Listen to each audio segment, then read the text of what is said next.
Now available in paperback and e-readers. E-Steam Horror of a Hyena Woman. Hell's aspiring angel takes on a wicked werewolf in this action-packed all-new E-Steam series adventure. Get E-Steam Horror of a Hyena Woman in paperback and e-readers today. October 12th, 2022 will be the saddest day for fans of hand-drawn animation and the Cartoon Network. Now, on October 12th, 2022, it was announced that your Warner Brothers executive Channing Dungey was going to be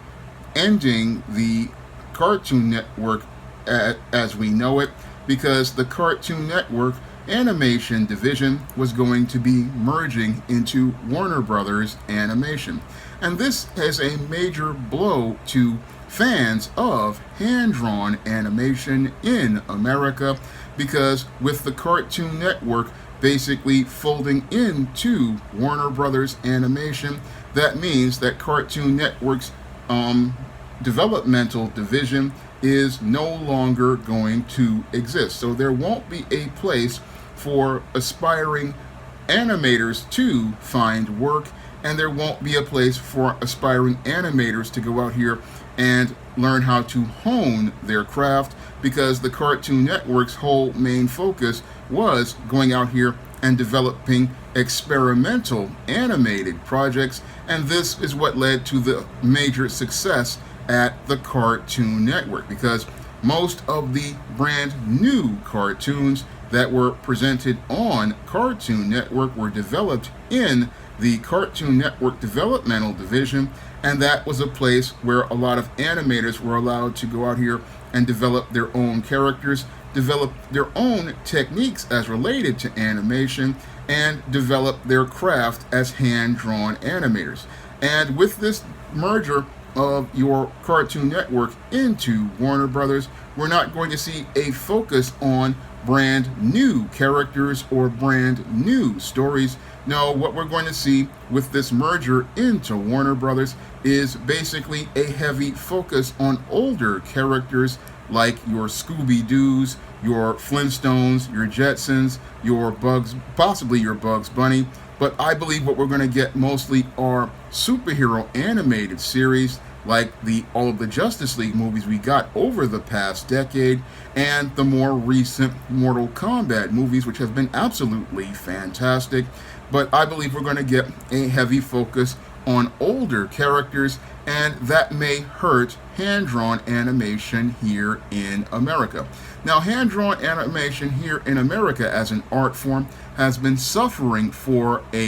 over 2 decades, as I see it, because your hand-drawn animation, we really haven't been focusing on developing the craft of hand-drawn animation as an art form, and most American hand-drawn animation pales in comparison to what we're seeing being produced in anime in Japan. Now, in anime in Japan, we are seeing animators basically take storytelling to another level, and we're seeing them work with more richer, more complex storytelling, and we're seeing them going out here and give us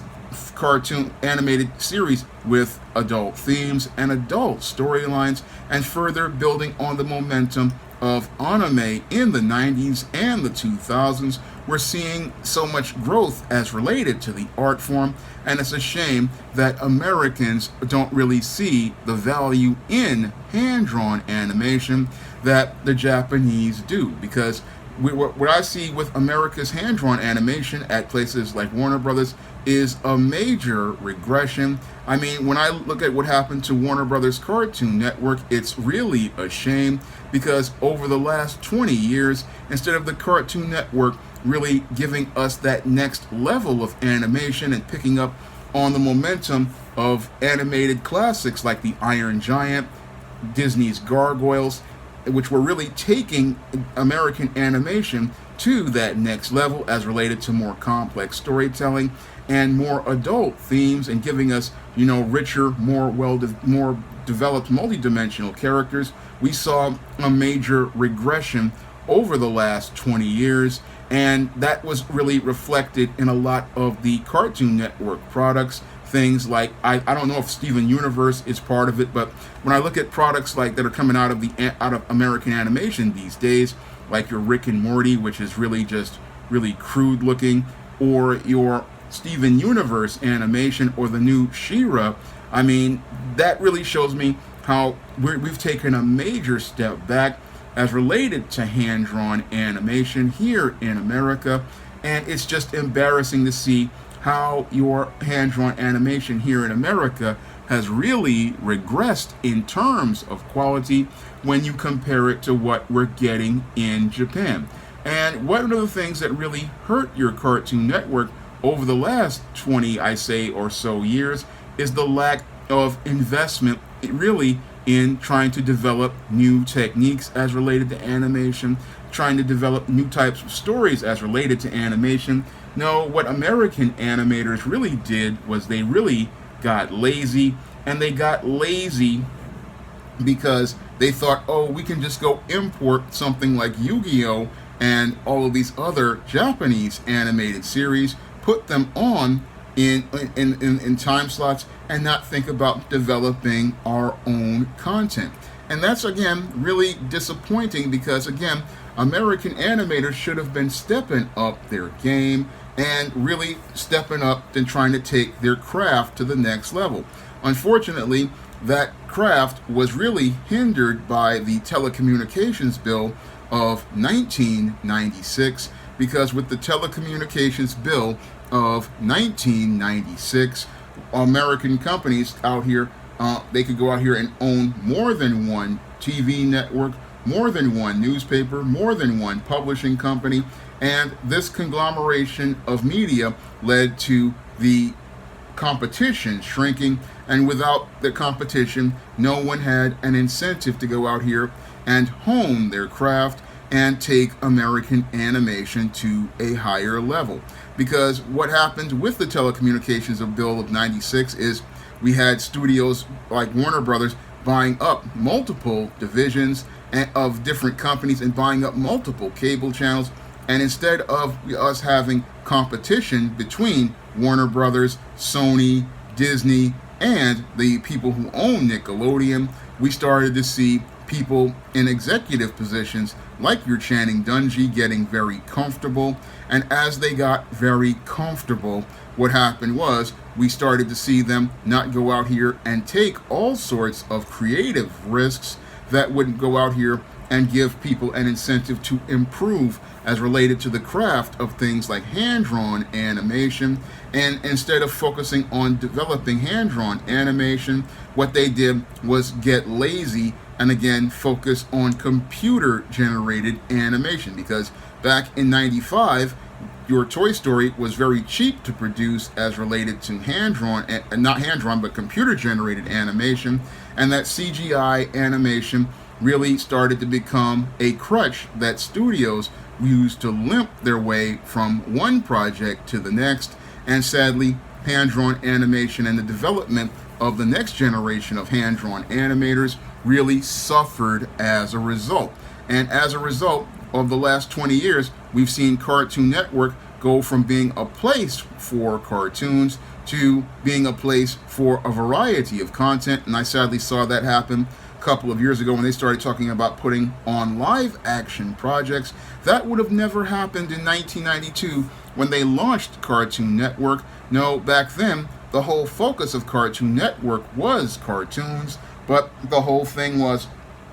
again, Americans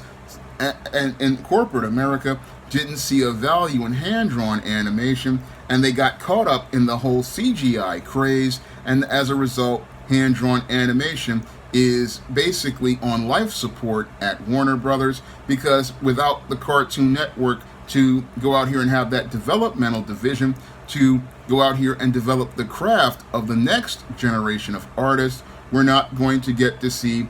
guys out here like the guy who created Danny Phantom come to popularity. We're not going to see another Mike Judge who went out here and did King of the Hill and Daria and Beavis and Butthead. We're not going to see those type of storytellers go out here and be a part of the medium. No, what we're going to get is a factory that goes out here and just creates the next group of DC animated series. And that next group of DC animated series we got over the 2010s, that was some of the worst stuff I have seen as related to storytelling. I mean, it was all dark and angry and miserable, and it didn't really have any hope. I mean, it was basically formulaic, even with all of the dark stuff, like with Justice League Apocalypse War. It was just so dark, but it was uninspired because it was the same old story, and we're not going to get that type of creativity that we got in the 90s and the early 2000s. I mean, that's what we got with the Cartoon Network. That's what we got in American animation. And I'm really concerned because American hand-drawn animation at this point is basically on life support, and your American hand-drawn animation is not really an art form people really appreciate from this generation because they grew up with all the digital CGI animation. But hand-drawn animation is a fantastic art form, and I would love to see a studio really just go out here and present a very compelling story that wasn't a Disney princess story. I mean, when I look at things like they do in Japan, like Go-Go 13, The Hitman, and some of the other films that they've done in Japan, I always wonder, why can't we do this here in America? Why can't we go out here and do these kind of complex stories in a feature film? I mean, if we can go out, I mean, Disney showed us with Gargoyles that this could become popular, this kind of storytelling could become popular here in America. But sadly, most American executives in Hollywood don't want to take a risk on that kind of animation and that kind of storytelling. And it's a shame because American hand-drawn animation, the art form and the medium, could be that much richer and could be that much more compelling for the future generations if we were to invest the money and the time into it to make it what it truly could be. Because I really believe that American hand-drawn animation really has not actualized its potential. I mean, we had a golden age in the 90s where we started to see hand-drawn animation in America take a major step forward, but sadly we started to see it start to take a step back in the early 2000s, and that step back has just gone to take two more steps back, because with Warner Brothers, again,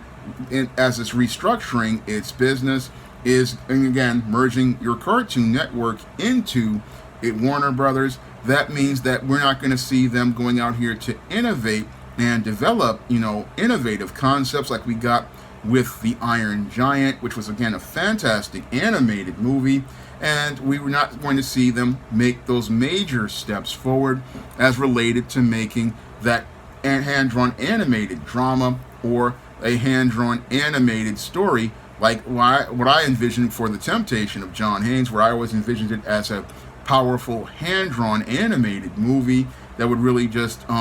give you that high drama and give you that rich, compelling story with multi-dimensional characters. I mean, that's the type of storytelling I would love to do if I did hand-drawn animation. I would like to do something that's a little different and really just give you a different kind of story like they do get in Japan with anime. But in America, again, hand-drawn animation just seems to get these major setbacks, and with these major setbacks, we really don't get to see this art form really come into its own and really show that Americans can tell a great story in hand-drawn animation like the Japanese do. Now, if you want to pick up some of my positive, action-packed black fantasy fiction on the SJS Direct imprint, like the Isis series, the E-Steam series, the John Haynes series, and the books of the Spinsterella trilogy, and other novels I've done like The Thetas, The Eternal Night, and A Recipe for Success, you can find all those books on Amazon.com in paperback and Kindle format. You can also find those books on Smashwords, the iBook store, and Google Play. And if you want to see me make more videos about comic books, science fiction, or animation, you can donate to my Patreon, my PayPal, or my Cash App by clicking the links in the description box. That's all I have to say for this video. You can comment, rate, and subscribe. Now available in paperback and e-readers, Isis Legacy. Sorority secrets of the goddess next door are revealed in this all-new Isis series adventure. Get Isis Legacy in paperback and e-readers at online booksellers everywhere.